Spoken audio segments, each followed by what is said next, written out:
What's good guys, welcome back to another video. My name's Jordan and in today's video we are going to talk about CrossFit. More specifically within CrossFit, we're going to talk about 5 of the biggest mistakes that beginners make or people make when they start doing CrossFit. So those pants and budgie smugglers were sitting in shock. Take that out. These are some of the mistakes that I made. In fact, I've pretty much made every single one of these and we're going to get cracked into them. Some people might get offended by this. It's not my fault. Anyway, so mistake number 1 is people go too hard all of the time.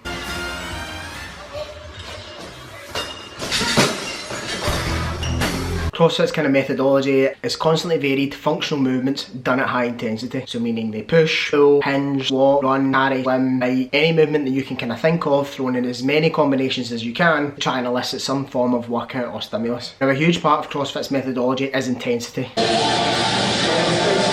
It's the thing that people rave about, it's the thing that people love about it, it's also the thing that gets a lot of stick as well in the fitness community. But one of the biggest mistakes is when people first start doing CrossFit and they go so hard all of the time, end up either getting hurt, getting injured, too sore to even move, and they're just not used to that sort of training and they jump in too quickly. I even experience it to this day. I've been doing CrossFit since like about 2018, 2017, 2018. However, what I used to do was I would go in and I would absolutely hammer it and then it would leave me sore for days and then I would try and train around it and then it didn't really work and I think, right, I'll get back to it next week. The cycle repeats itself. Now what you should do, and a fix to this, is try and think about being consistently good rather than occasionally great. Going in and smashing out one huge session is good. If you can't do that for 6 months, why would you do it for a day? You want to try and do something that's going to be consistent. So going in and working between 85 and 95 of your all-out intensity is good, and that's probably where you're going to see the most growth. Don't get me wrong, every now and then you're going to have to push yourself and really kind of go to those limits and find those ranges, but as a beginner and as someone just trying it, doing it all the time is going to be the thing that's going to hold you back. So maybe just take the foot off the gas a little bit, learn how to pace, and then start to build the intensity as you go. And maybe once a week, once every couple of weeks, once a month, really throw down, push yourself beyond your boundaries and find out where your limits are. Second mistake that CrossFitters make, or people starting to do CrossFit make, is they jump into the advanced stuff a little bit too quickly.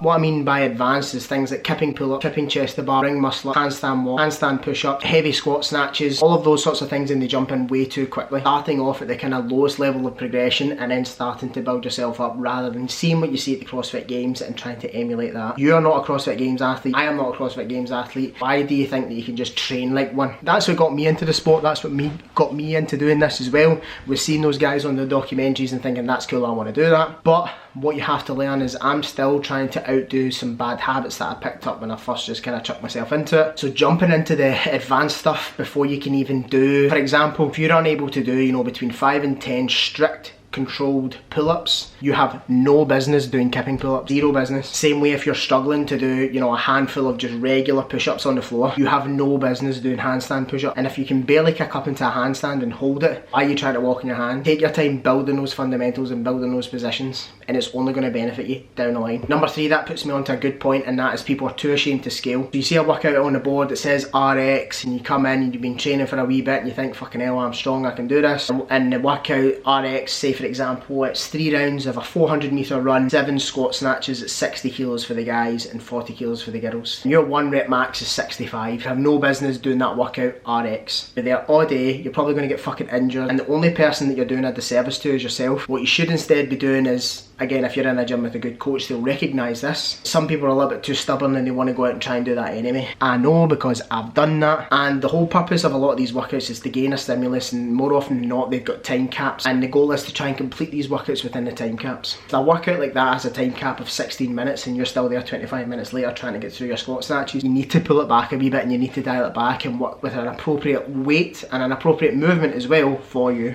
Number 4 is that if you've been doing it a little bit if you've been doing it some time, you kind of gain a little bit of an adaptation to it, you get used to it, you start to progress. A lot of the time that if you're just kind of ad hoc with your classes or you're just doing workouts here and there, you might stop seeing progress or you might stop seeing progression in some of your strength stuff or some of your gymnastics stuff, some of the things that take a little bit more time and a little bit more detail to try and improve. So you'll notice, or if you go to any good gyms, shout out Base Fitness, more often than not they have strength cycles laced within their program. If you're just picking classes here, there and everywhere, or you're picking random workouts you see on Instagram, chances are you might stall in your progress when it comes comes to your lifts or whether it comes to your gymnastics. So make sure if you're attending classes, attend them when they have strength cycles going on, or if they don't and it's something you want to try and improve, tack it onto your training and make sure that you're allowing yourself adequate recovery and sticking to percentages so that you can see improvements in some of your lifts or some of the areas that you want to improve. Ever seen progress due to lack of structure? Can happen in CrossFit sometimes because of its wild variation. Now, for the most part, it is what I've found, it's the most fantastic methodology for just getting the general public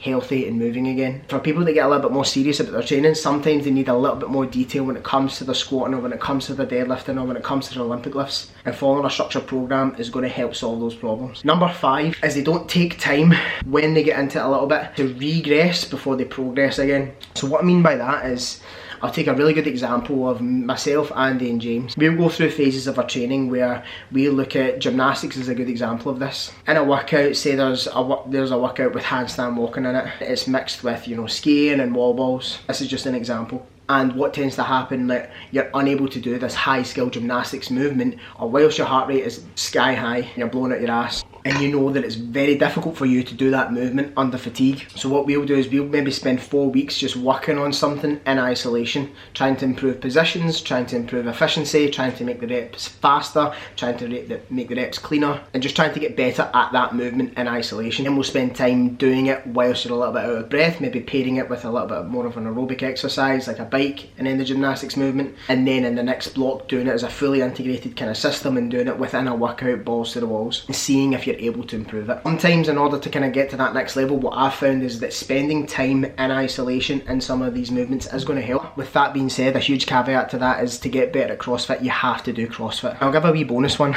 One of the biggest problems and one of the biggest mistakes that people that do CrossFit make is they never fucking shut up about it. Hopefully you liked that video. Hopefully that was informative. If you want to see more of those, let me know in the comments below. If I've missed out any mistakes or any common problems, pop them down as well. I want to hear your thoughts on this. I'm going to eat my cinnamon bun.